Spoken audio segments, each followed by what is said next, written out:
Binigyang diin ni Philippine National Police Chief General Nicolas Torre III ang matibay na ugnayan ng PNP at Bureau of Customs sa isinagawang flag raising ceremony sa Bureau. Samantala, ilang individual naman ang nahuli ng PNP sa magkakahiwalay na buy-bust operations sa Calabarzon. Yan at iba pang mga detalye sa report ni Jap Regala.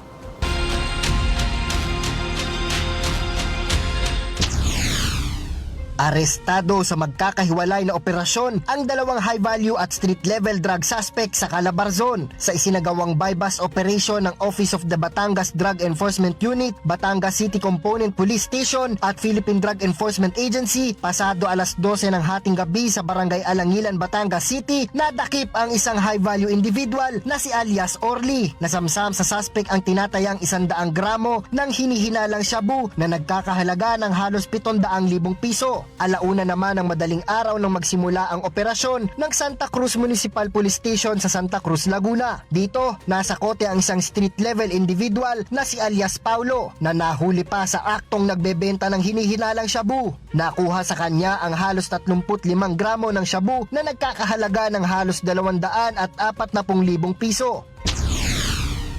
Sinilaba ng Police Regional Office Cordillera Administrative Region o PRO CAR ang 1,300 fully grown marijuana na nagkakahalaga ng 260,000 sa lalawigan ng Benguet. Ito'y matapos madiskubre ng Benguet Police Provincial Office na mayroong plantasyon ng marijuana sa Barangay Kayapa, Bakun. Agad itong pinagbubunot, sinira at saka sinunog ng mga otoridad matapos ang dokumentasyon. Patuloy pa ang investigasyon kung sino ang may-ari ng mga tanim na ito.